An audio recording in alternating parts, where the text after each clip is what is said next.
Good morning, good afternoon, good evening, ladies and gentlemen, and welcome to this FP&A Trends Webinar, where today we will be talking about FP&A business partnering, especially in the age of AI, of course, a new era. My name is Hans Gobin. I will be your facilitator today. Just so you know, we are today joined by over 750 colleagues around the world from 48 countries to be exact. So let us move on and now look at what have we got on the agenda for today. So of course, we'll look at the new era of FP&A business partnering. I've got a couple of slides, much more for you to consume, but we'll run through very, very quickly on that. Then we'll look at from insight to impact FP&A business partnering in the age of AI. Lots of examples. AI-powered FP&A from spreadsheet to storytelling, how our roles are changing. And then finally, we'll look at the evolving role of technology and AI in enhancing strategic business partnering. We will do conclusion and recommendation as we always do, and then the very exciting Q&A session towards the end. So guys, if you've got some burning questions, you can put it through right now through the chat box. Or wait till we go through the presentations. So please keep sending your questions. It is a great time now for me to introduce our panel. So can I ask the panelists to turn their camera on and come off mute as well, please?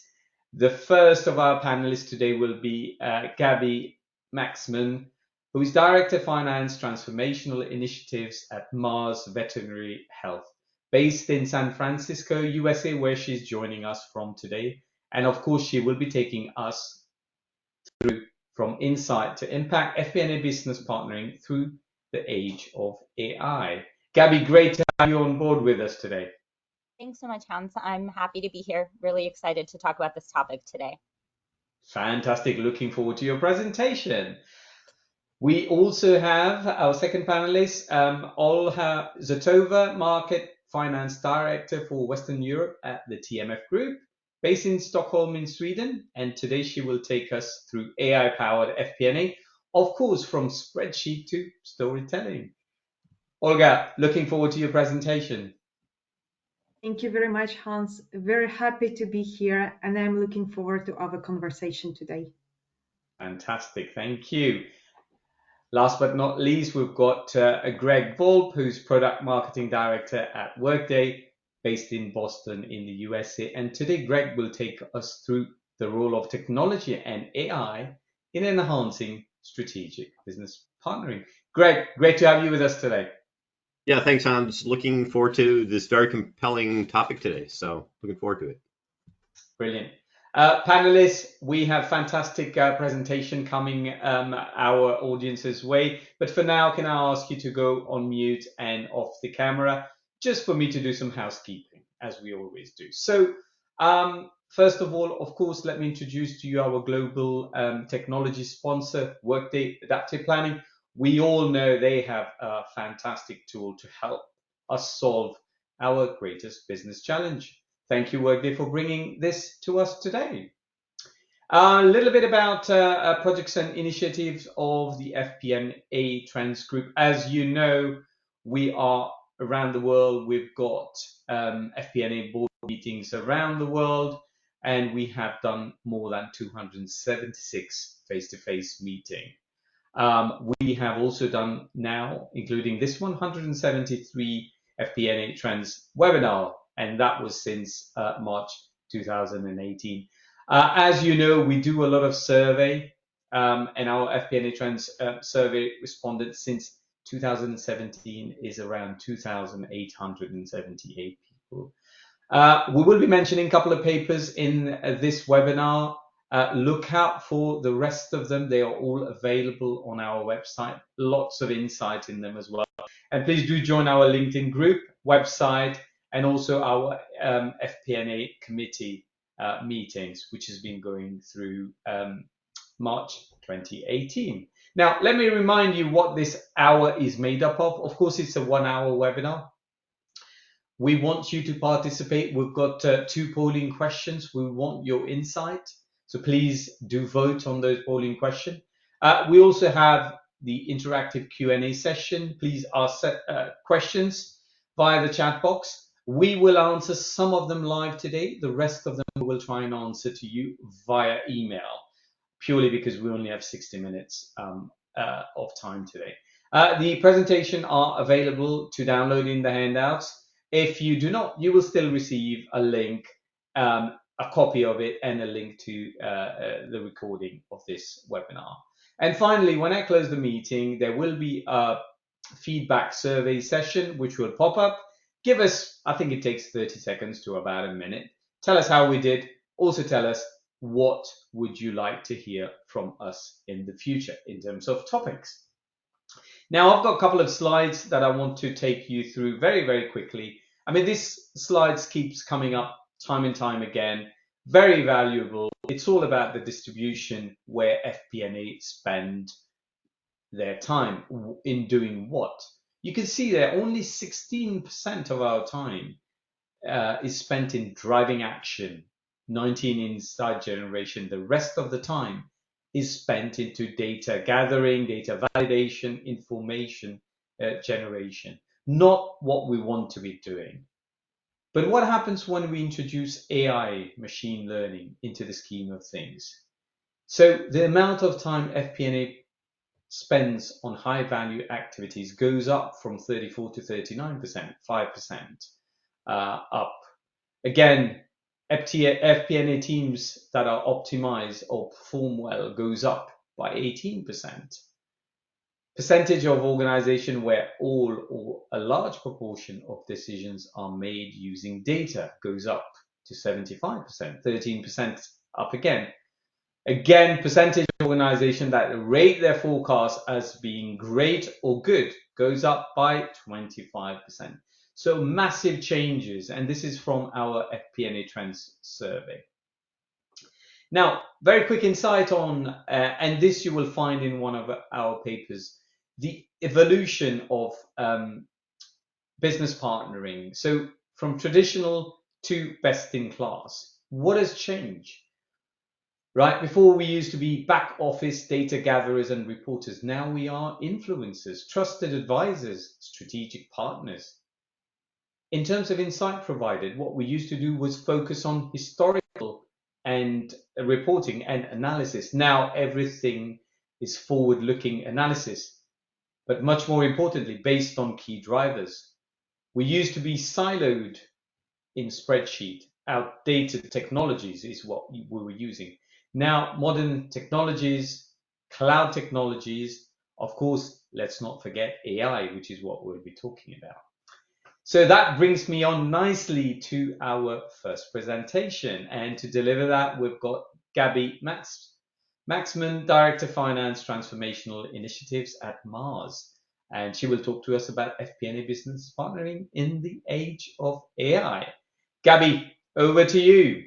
Thanks so much for the introduction, Hans. Very excited to be with everyone today. Really happy that I can be here and talk about this very interesting and very timely subject. So we'll start on the next slide. So I think it's really important to recognize that what we're calling AI today and the combination of AI with human insight is not a novel idea. We have many companies, and these are just a few, that are combining AI with human insight. So for example, Amazon, predictive, they're using AI for predictive analytics for their demand forecasting. Meanwhile, their finance and operations teams are making judgment calls on strategies and adjusting algorithms according to various contexts. Walmart's another great example where they use AI for sales forecasting, labor optimization, pricing, and humans, in this case, store managers and finance adjust based on other contexts such as competitive behavior. Many of us are familiar with Netflix. Netflix uses AI for churn analytics and recommendations on content investment modeling. And their teams are evaluating creative value of new content, and then fine-tuning strategies and various models. A company that I'm personally familiar with, Stitch Fix, where I once worked, has since the beginning always talked about the combination of the algorithm and the human. So, their algorithm or AI is analyzing user data. They're predicting what customers might like in terms of apparel and accessories. And then their stylists are reviewing those AI picks, applying taste, context, looking at Pinterest boards, learning more about the customers, reading passages that the customers might write about what they're looking for, and then they're making the final decisions about what the customer might buy and sending those to the customer. On the next slide, another thing to also remember is that innovation has been happening since in our field since the beginning of Excel. So Excel launched in 1985, and then in the 90s we had 8 ERP systems that were introduced. In the early 2000s, we started seeing more BI tools coming onto the market, and in the 2010s was this era where there were a lot of different vendors that were coming on the market and saying, we are the new Excel. You will no longer need Excel because you will have us. And now we're in an AI boom, and we have to recognize that the majority of FP&A teams are still using Excel. On the next slide,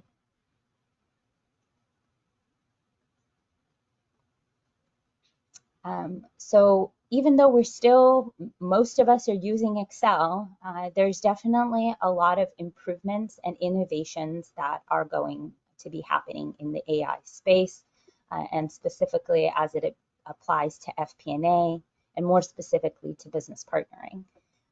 I myself is a runner, and I utilize AI and technology when I'm training for my races. And the way that I think about it is AI won't run the race for me, but it's going to help me navigate the course. And similarly, that's the case for FP&A and our roles in the future.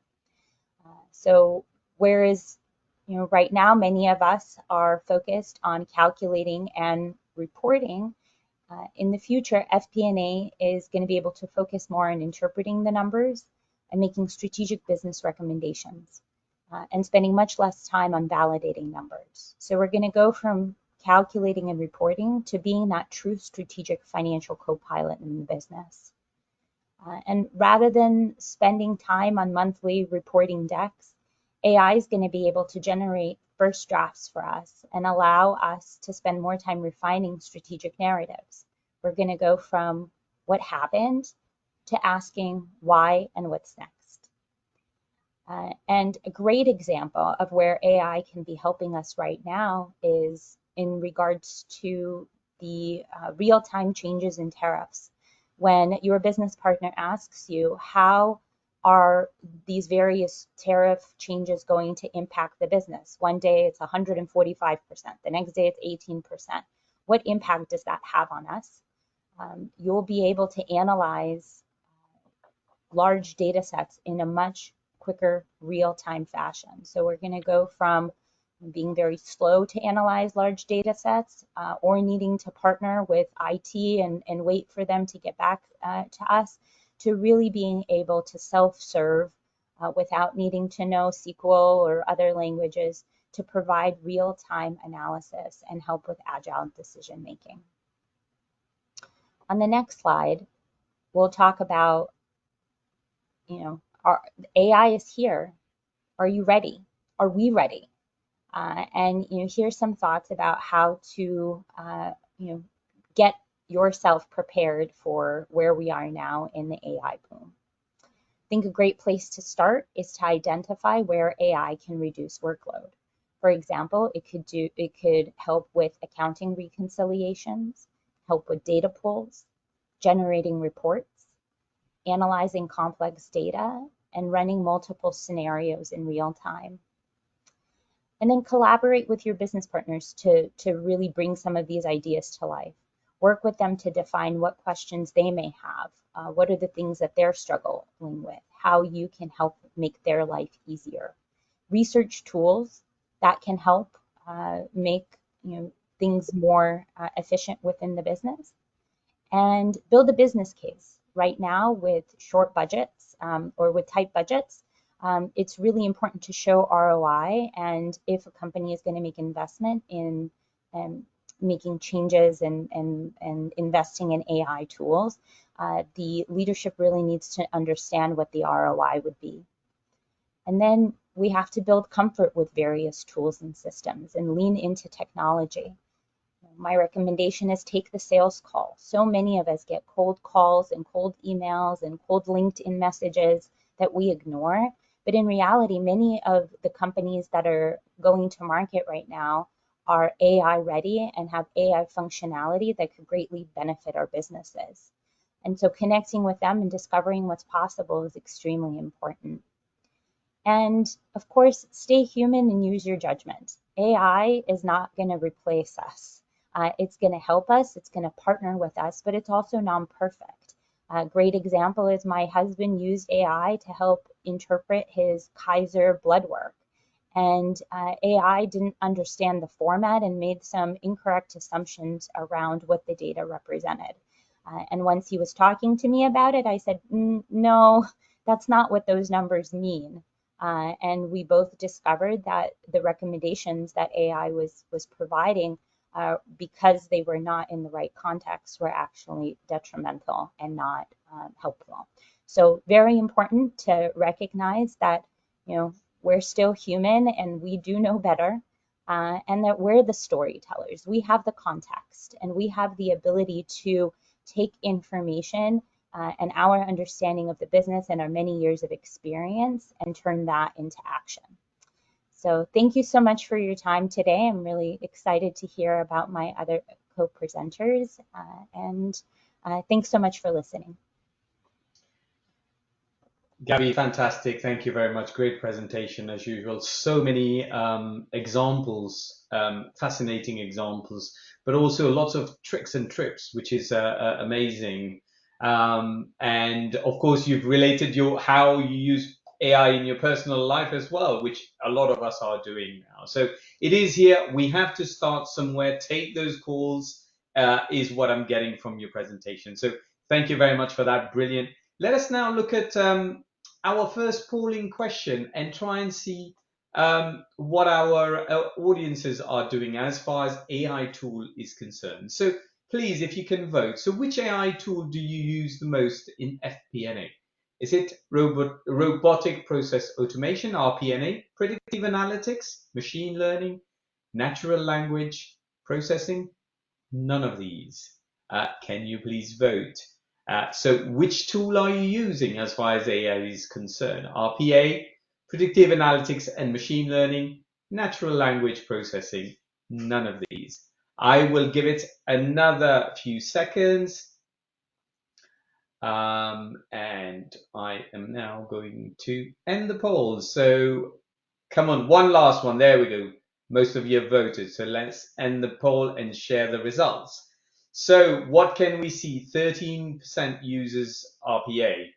17% are using predictive analytics and machine learning. Natural language, 20%. 51% aren't using any of these at all. Gabby, what do you think? I think it makes sense. We've always been very slow to adapt to new technologies, especially at work, when budgets are tight. Sometimes you don't have access to the licenses, and they sit with IT and they don't get to finance. So I think there's so much in our future, and we're just starting out at that bottom of that bell curve. So it's all in the future, I believe.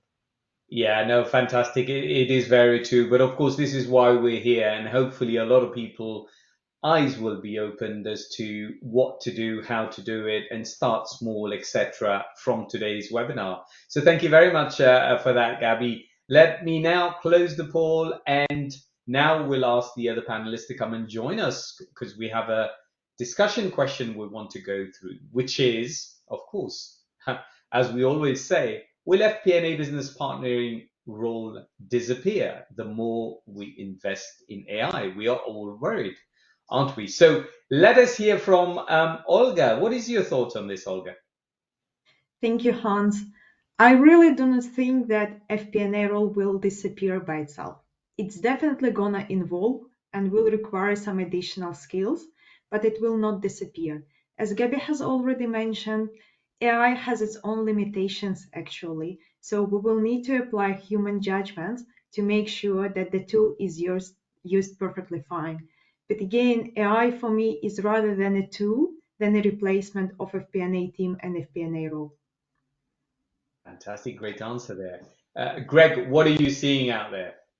Yeah, absolutely not. As Gabby alluded to, AI is all about augmenting human decision making and not replacing humans, right? So you always need that human thought processes to continue on whatever you're doing within planning or FP&A processes.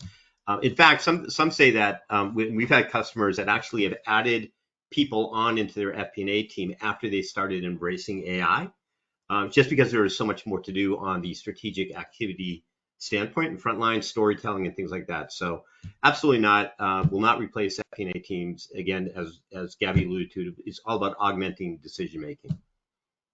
Thank you, Greg. Gabby, your final thoughts? I'm with my co-panelists. I think AI is gonna make us better. It's gonna be a great partner, but I don't think we're going anywhere.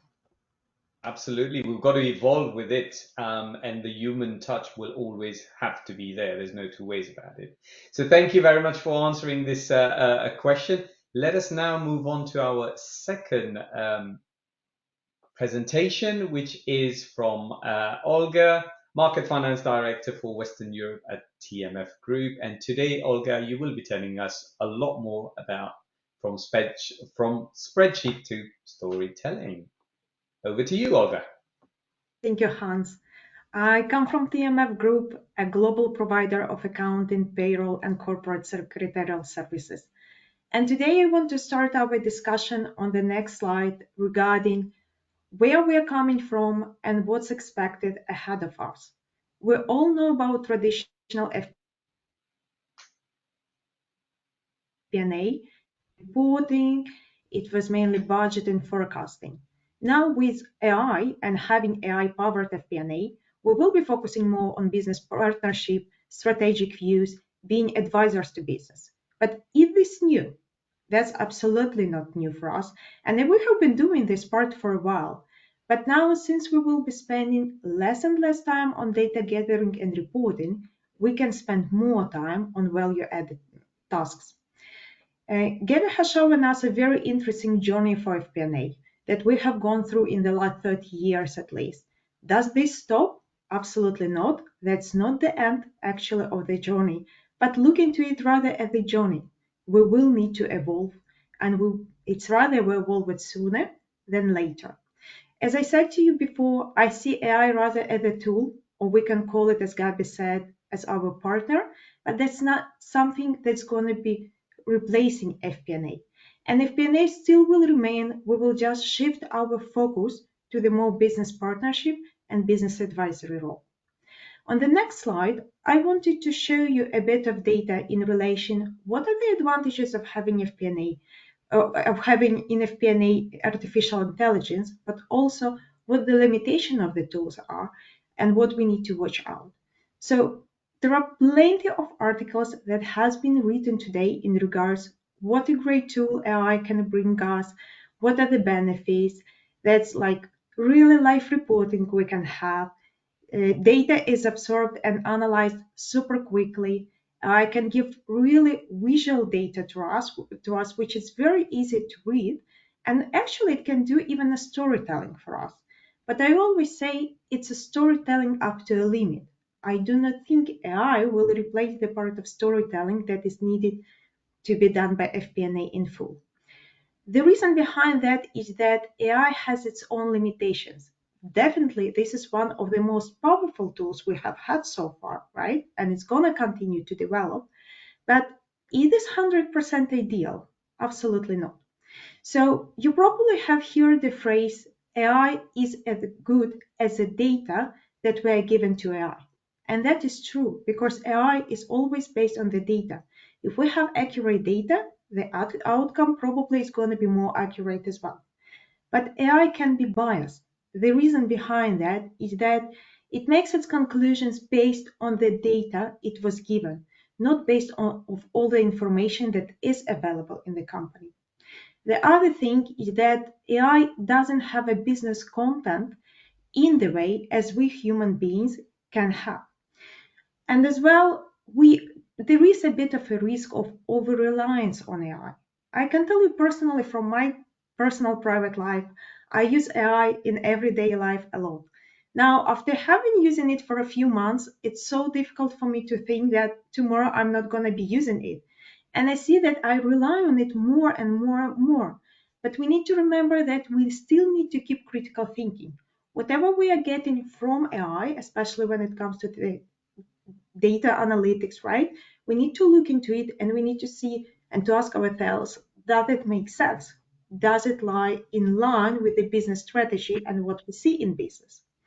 And something I wanted to mention to you in relation to the adoption of AI tools. Usually, to adopt this tool will require a huge change of mindset, and this is important for successful implementation. We being finance people, typically we tend to be more conservative, actually, rather than to be on the front of adoption of new IT tools, right, or something new technology. But actually, it's not as scary as it sounds, and we need just to start with that to get there.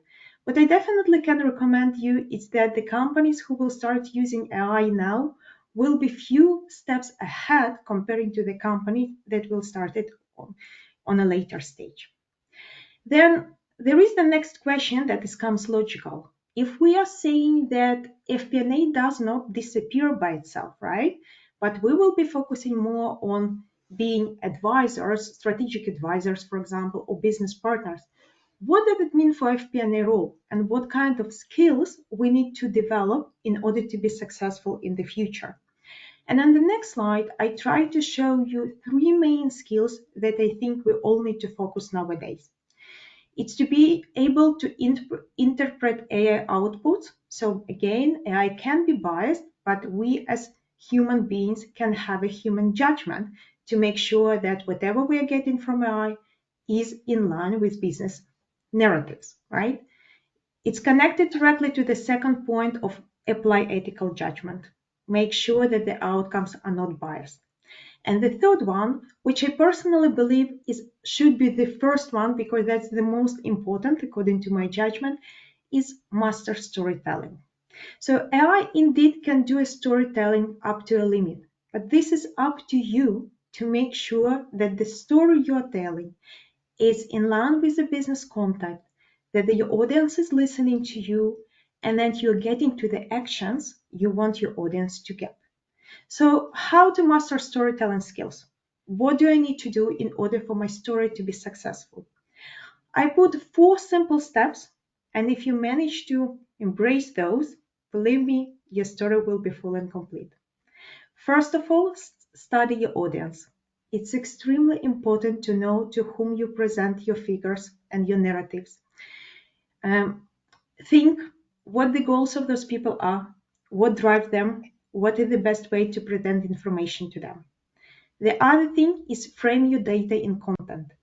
Usually you can divide all people, let's say, into big groups.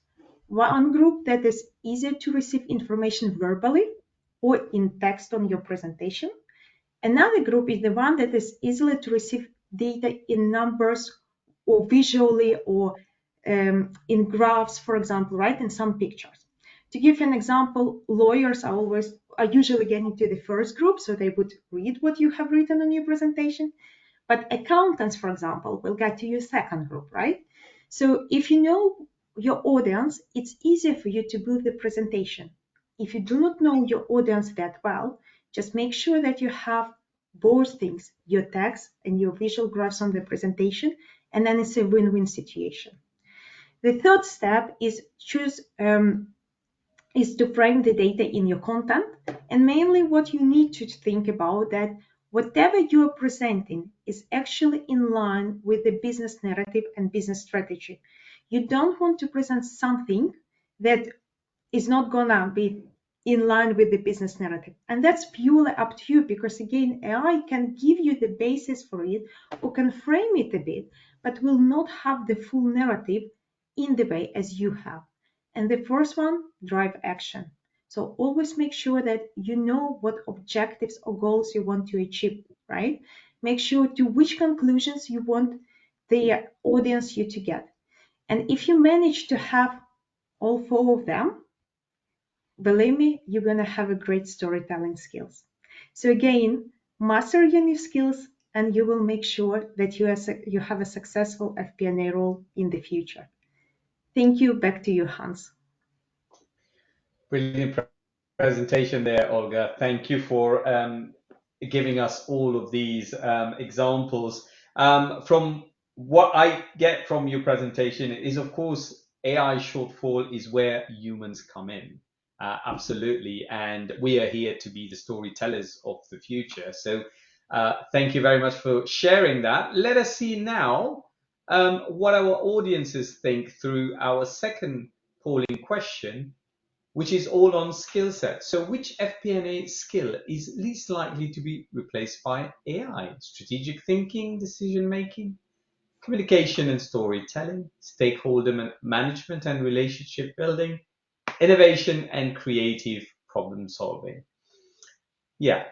So which FP&A skill is least likely to be replaced by AI? Strategic thinking, communication and storytelling, stakeholder management, innovation and creative problem solving. So interesting question there, and we are getting some interesting answers as well.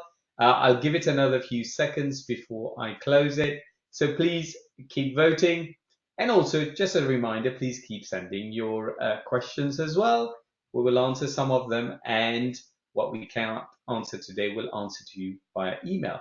Let me now close the poll and share the results. So what we can see is strategic thinking is 24%, communication and storytelling is 15%, stakeholder management is 49%, and innovation and creative problem solving is 13%. Olga, what are your thoughts on the outcome? I think this is a quite tricky question, I must say, because all 4 of the answers will still remain critical for a successful FP&A role. I guess most of the people replied stakeholder management. It's because having AI in the companies will usually mean that stakeholders will have access to the data directly. So there will be no need to interact with people actually in order to get the data, right? So probably this is the reason for that. But I still believe that to build the relationship with stakeholder management will be one of the crucial skills we will need to have in the future to be successful in FP&A. Absolutely. Interestingly, we've got a question coming straight after this that will help us bridge a little bit of that. So let me now, thank you very much for that. Let me now close the poll, and thank you, audience, for voting as well. And let us ask our other panelists to come and join us whilst we discuss what skill set do you think FP&A business partner must now enhance with introduction of AI? Gabby, what are your thoughts? I think it's important to be comfortable with other tools beyond Excel. I think we've been using Excel for a really long time, and we're, from what I've seen, have had a hard time letting that go. So I think building technical capabilities, understanding relational databases, understanding the way that AI works and the way that algorithm works, and becoming more tech savvy is the best way to enhance the FP&A business partner skill set right now. A brilliant answer there. Thank you very much for that. Greg, what are you seeing out there, especially with the customers and the way they are changing the way skill sets work within the team? Yeah, I mean, I'll build on what Gabby just mentioned. I mean, it's all about being curious, right? Curious about other tools and things like that. And obviously, Ol has a whole presentation on storytelling. But I think that one of the things that we found out is, especially with natural language, or sometimes they call it conversational planning, which a lot of vendors will maintain and support these days in terms of asking questions for data insights and things. One of the skill sets, and I think this will come as folks kind of continue to use AI, is asking the right questions. Again, as Gabby and Olha mentioned, it's AI doesn't always have the right answers, but if you ask the right question in a meaningful, thoughtful way, then you'll probably get a correct answer. So it's things like that. One thing I don't think they need to do is become data scientists, because any market-leading modern technology planning solution will have embedded AI. In theory, it should be ease of use, and so we don't believe that users should become data scientists or FP&A teams should not become data scientists to successfully embrace and use AI. Fantastic answer there, Greg. Thank you very much for that. Final thoughts from you, Ola? I agree with Gaby and Greg, but I also would recommend do not underestimate human relationship. You probably have heard the phrase, soon enough, your AI will be talking to my AI, and I can very well imagine that situation in 5 years' time in emails. But human relationship, that is something that I think will stay for a very long time, if not forever. So make sure you do not underestimate it, and you will be successful in your role. Fantastic answers there. I love this, your AI talking to my AI, as I mentioned. Amazing. I think we have three great answers, very different to each other. Yes, we've got to skill up, absolutely. And to your point there, Greg, a lot of the tools now have got AI embedded. So understanding of what data scientist does is more important than becoming the data scientist ourselves, Right. because the tool has already got those things in there. So how does it work? Probably we need a little bit of understanding there. And as you mentioned, all her relationship building is where we need to enhance and put our skill sets to hard work at, really. So brilliant answers there. Thank you very much for that. Before I move on to the next presentation, just a quick reminder to our audience, please send us your questions. We've got lots of questions already. We'll try and answer some today. The rest will be answered via email. So please keep sending them to us. Now, let us move to our next presentation, which will be from Greg. And Greg will talk to us about evolving role of technology and AI in enhancing strategic business partnering. So over to you, Greg. Yeah, thanks, Hans. So yeah, really, as Hans mentioned, I'll focus a little bit on technology, how it's evolving, and the value it will provide to FP&A teams, especially in the context of AI. So the next slide, really want to start off as, kind of where we're coming from. So what are CFOs and FP&A teams facing today, right? So as most of you know, most organizations more than ever are facing rapidly changing business conditions. Gabby mentioned tariffs, other types of economic volatility, increased competition, changing and evolving consumer behaviors, right? And this has put a lot of pressure on CFOs and FP&A teams to provide more analytics, generate more ongoing forecasts, and continue to course correct with scenario analysis, as well as adopt new AI technology, which is what we've been hearing today. And on top of this, they need to do it all with a lot more data they have access to. So essentially, FP&A teams need to be adaptable and stay agile all the time. And by doing this, it really does allow these teams to be better business partners with the rest of the organization.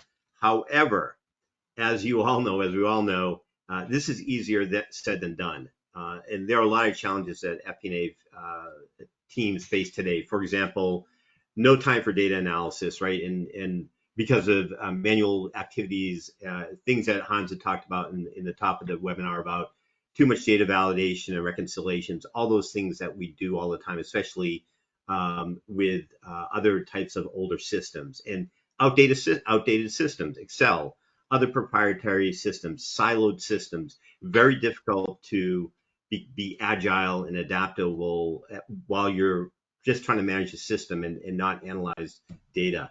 And from a data perspective, there's just too much data. Even with modern technology systems, there's so much data to analyze. And the problem is it's almost impossible for human beings to analyze large data volumes quickly, as well as to accurately identify trends and patterns and seasonality that would then drive a more accurate forecast. So the question is, what is the solution? And interesting metric on the next slide. 72% of CFOs believe FP&A applications are the most crucial tool for delivering value to their organization.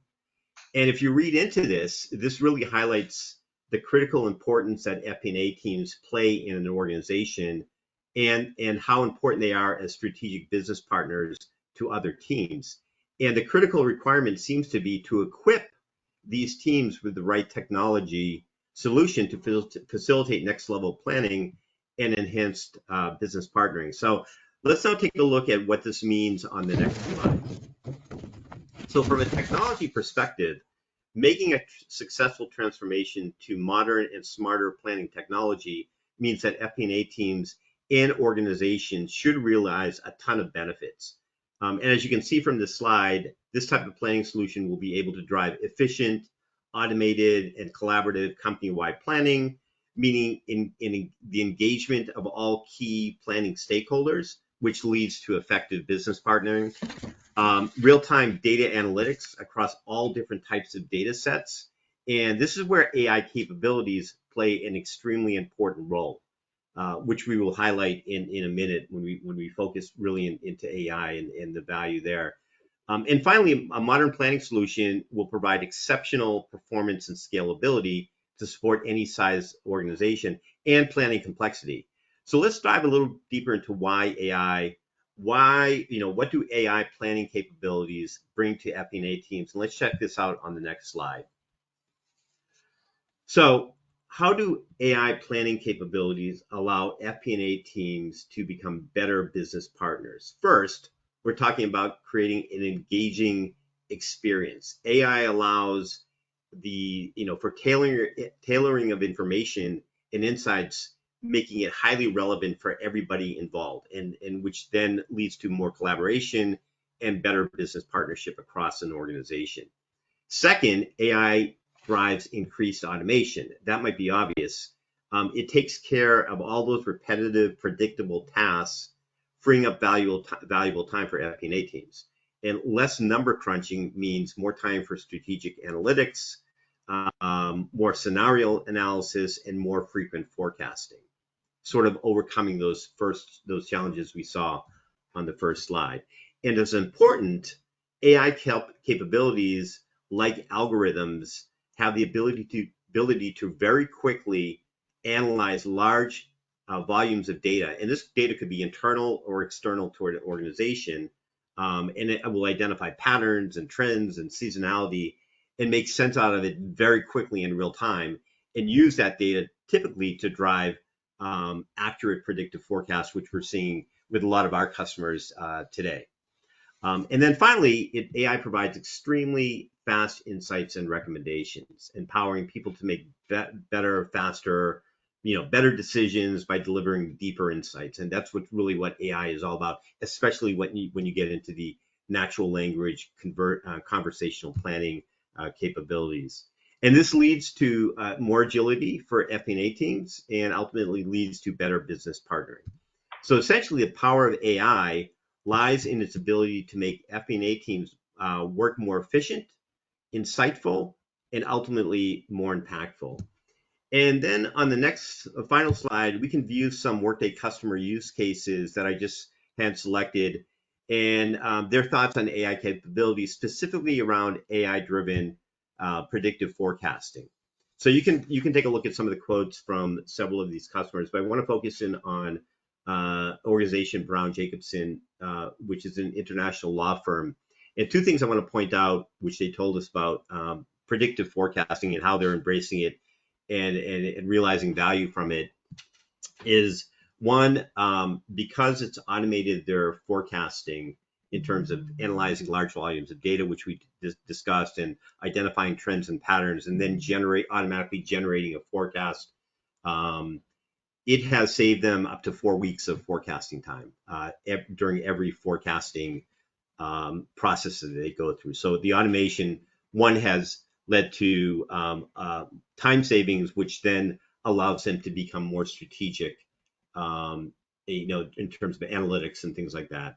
And then second, because their forecasts have become more reliable and predictable, this has created more reliance on these forecasts across the organization and is augmenting key decision making by their leadership, which has led to much better business partnering and has allowed the FP&A teams to be looked at and viewed at as a strategic partner within the organization. So as a recap, a modern technology planning solution with market-leading AI capabilities really provides FP&A teams with more efficiency, better insights, faster decision-making to ultimately make them better business partners to the rest of the organizations. And with that, I will hand it back to you, Hans. Thank you very much, Greg. Amazing presentation. And of course, putting things clearer with those three fantastic examples there are really put things into perspective. We have a lot of questions and a lot of confusion coming through that all of you guys have kind of explained already in your sessions as well, which is great. So thank you very much for that. Let us go to our next question, which is here. Let me ask the panelists to join us first of all. So Olha and Gabby, if you want to please join us. And here we want to talk about what is the biggest barrier in your AI journey and how did you go about overcoming that? Gabby, can I start with yourself, please? I fully overcome the barrier. I think in my experience that in large organizations, you don't always have access to the AI tools. And due to security, you can't upload data into ChatGPT. So I think the biggest barrier is not having access to the tools beyond your personal cell phone, and then needing to figure out how to use the tools even though you don't have access to them. Brilliant. Thank you very much. In terms of how to overcome it, though, sorry, because I didn't answer the second part, is perseverance. Keep asking for the license, build the case as to why it's important for you to have the license. And coming back to my presentation, build the business case, talk about ROI, and keep persevering because I personally don't want to be left behind during this technological boom. Absolutely. And the big question there is people always think and still think that it is so costly out there to get any of these licenses to be able to use AI, which is not the case at all. So take those sales calls, for example, which reminds me from your presentation. Thank you very much, Gabby. Ola, let's go to you. I think it's a bit of also a change mindset that we all need to get used to. And maybe sometimes we are a bit scared of the new technology that is coming in. So I would definitely recommend here, start small, baby steps, try different things. I think we are already gotten used to using AI for writing emails, drafting emails, right? And some simple things. Try to do more. Think of the things, okay, what can I do? Let's try it. Does it work? It doesn't work. What can I do more? And those baby steps will get you to the point to understand, okay, now I know where I need big AI. Now I know where I should implement it. Brilliant. Thank you very much. Great answer there again, Olha. Thank you. Greg, your final thoughts on this? Yeah, so what we hear from our customers, kind of building off what Olha just mentioned, is that one, resistance and change, right? And that has to do with resistance to change in technology, overall trust in their own internal data. So they say their data is not ready yet for AI. And then also trust in AI overall, right? So CFOs, FP&A teams by nature are very conservative. And so trusting AI, is it going to give you the right answer? Is it going to be accurate? I would, in terms of that, if you're looking for a vendor that supports AI, has embedded AI, please take a look and read their responsible AI policies. Some don't have it at all, but very quickly you can see what vendors do promote and develop AI responsibly, meaning it's transparent, it's secure, et cetera, and you'll get a feel for that, and I think that will overcome a lot of the fears around that topic. Fantastic, great answer there. Thank you very much, panelists. Great answers to this question and lots more questions coming our way. So, ladies and gentlemen, please keep sending your questions. We will try and answer some, but all will be answered via email. And I think a lot of the questions that have been asked already, which is 24, 25 from the list I have already been answered. So thank you, panelists. Let us move and do a little bit of key takeaways conclusion, as I like to call it. And let's go to you, Gabby. What would you like to leave us with in terms of conclusion or thoughts? I think don't be afraid of AI. Don't be afraid that your job is going away because of AI, but definitely get educated. To what Oida said, get your skills developed and be prepared. And also look forward to being that strategic partner in the future, because that's going to be a huge opportunity for us. Brilliant. Thank you very much. Ola? To add to what Gabby has just said, look into it as a journey. We are evolving, and look into it as the opportunity. So don't look into the sad side, look into the bright side, because there is a great, huge future ahead of us with AI. Fantastic. Thank you. Great conclusion there. Greg, over to you. Yeah, I couldn't agree with the panelists. Embrace it. Be curious about it. Baby steps. I think Ola had mentioned it. Phase it in. You can play with AI. You don't have to put it in production. So if you have an application today that has AI, just play with it, test it, see how it works, and ultimately you will embrace it, and you'll see that the true value to you, and it will make you and your team better business partners. Brilliant. Thank you very much for that, panelists. A great conclusion there. We have now come to our Q&A session. So, ladies and gentlemen, please stay with us. Keep sending your questions. We have got lots of questions. We will answer a few. I am so confused because I've got so many questions here. So let me start with you, Gabby. I've got one which is coming your way.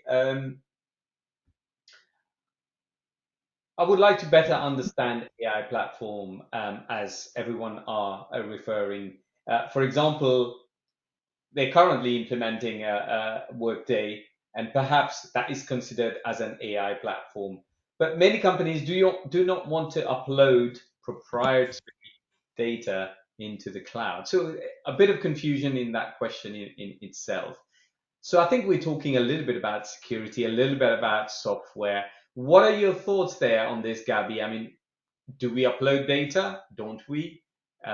Do software have those security measures? What are your thoughts? So I'm married to a CIO who's a former CISO, so I'm not an expert on security, but know a thing or two through osmosis. And companies like Workday and these large enterprise organizations are securing our data.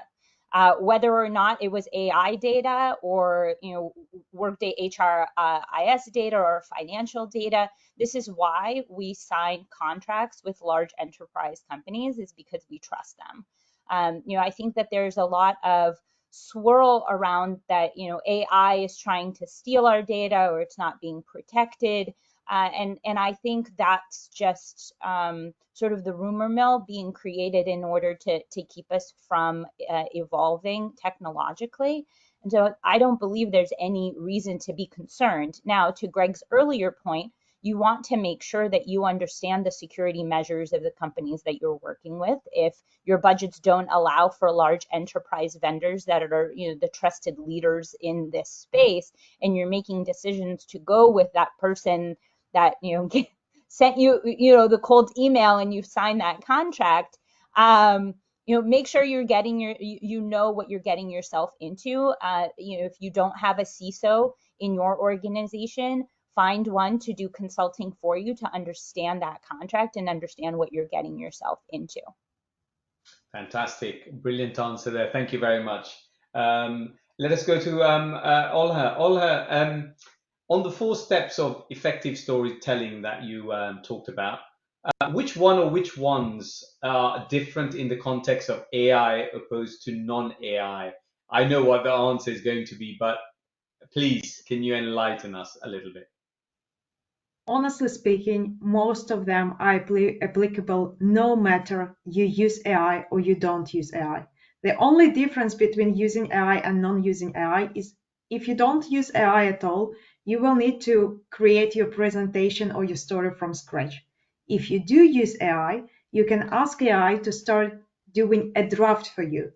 But I always do recommend give AI some data input. So what do you want to share? What should be the business case? What's going to be your audience, etc., and so on. And then always review your presentation to make sure that it works fine. So to me, to have those 4 pillars that we discussed are important in any case you use AI or you don't use AI, because AI is only a tool or a helper for you to build your story. But at the end of the day, it's you telling your story. You need to feel it inside of you. That is your story.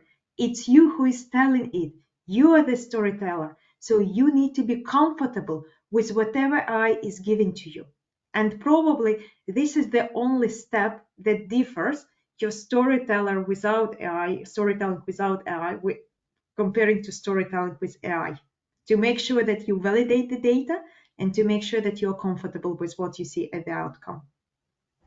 Brilliant. Great answer there. Thank you very much. I thought that might be the case anyway. Greg, let us move to you. I've got so many questions here, but I think in answering this particular question will answer quite a lot of these questions. Can you give us a very simple example within a software as to how AI is embedded, what AI can do? We've talked about through our presentation, you did as well, of those examples, but a very simple example as to how your software or any other software uses AI in a simplistic manner. Yeah, I mean, the funny thing is, nothing's ever simplistic, right? But and all the work goes below the surface. It's embedded, and modern technology solutions, planning solutions should have embedded AI so that it's transparent to users and it's ease of use and all that. But I would say probably the simplest is if you think about like ChatGPT, or Gemini or whatever that we're all using today. For example, we have what we call a Workday assistant, which is similar concept where little icon, you click on it and you ask a question. What were my product revenues from last year? Or show me the material variances between last quarter's actuals and the original budget, or generate a PowerPoint slide presentation for me just by typing in a question or clicking on a recommendation from the system. And it's very simple, right? It's for every user out there who has no skill set whatsoever for AI. As long as they can type a question or click on a link, they're using AI. So yeah, no, fantastic. And of course you move from this very basic example, which is generative AI, into much more machine learning, where you are predicting revenue based on the information you have. Can you share a little bit on this as well, please? Yeah, that's predictive forecasting. So that would essentially be, again, it's sort of simple for an administration standpoint. You just set some variables by clicking some text fields and things, and then you choose an algorithm. And most users don't know what these algorithms are. But for example, in Workday, we have a default algorithm called AutoFit, which means it will just default. It will default and look at the data set that you're using, or historical data set, and choose the best algorithm to then identify patterns of data, look at seasonality, and then generate a forecast. So it's really just a click of a button for most users to generate a predictive forecast. And again, just to mention is that predictive forecast is just a baseline. And as Gabby and Oha, we're mentioning, it's all about augmenting decision making. So most predictive forecasts will be just generated as a baseline, and then it really will, and then FP&A teams can go in there and adjust the forecast based on their expertise and knowledge and insight. So. And finally, if we don't have an EPM tool like your own tool, we could go to outside suppliers to just look at a small piece where we think machine learning would benefit from, I guess, Greg. Right. Yeah. So, I mean, in addition to that, if you do have your own tools that are you using, for example, Workday is extensible and open. So if you do have your own separate tool, you can still run your machine learning data, do your AI algorithms outside, and then bring the results back into Workday if you want. Fantastic. And of course, you've got various other different tools out there that do very similar sort of stuff. So yeah, start small, but really do start that journey. Panelists, thank you very much for answering those questions. We only have, we are slightly over anyway. So let's just very quickly move into what's next. Please stay on the camera. So we've got 3 webinars coming, ladies and gentlemen, for your diary. June the 11th, making FP&A teams fit for the future. Unlocking FP&A analytical transformation, June 18, June 25, transforming FP&A with AI. Please put that in your diary. And I've also included 2 links to our papers that we talked about, very informative. So please consult. This is the first one, and this is the second one on transformation. So please consult on it. It's a fantastic time for me now to say a big, massive thank you to Gabby, Olha, and Greg for the tremendous amount of work that they've put through in this presentation, but also for answering all those questions and insight. So panelists, thank you very much for all your hard work and time today. And it's also a great time for me to thank all of the people who have joined us live today from 48 odd countries. I hope it has been fantastic for you too. And finally, a big massive thank you to Workday for making this possible as well. And ladies and gentlemen, this is how you can keep in touch with us, so please do. And I hope to see you in the next one. When I close the meeting now, you will get that pop-up form, so please give us some feedback. So thank you very much for attending. Thank you all. We look forward to seeing you next time. Take care. Bye-bye for now. Bye.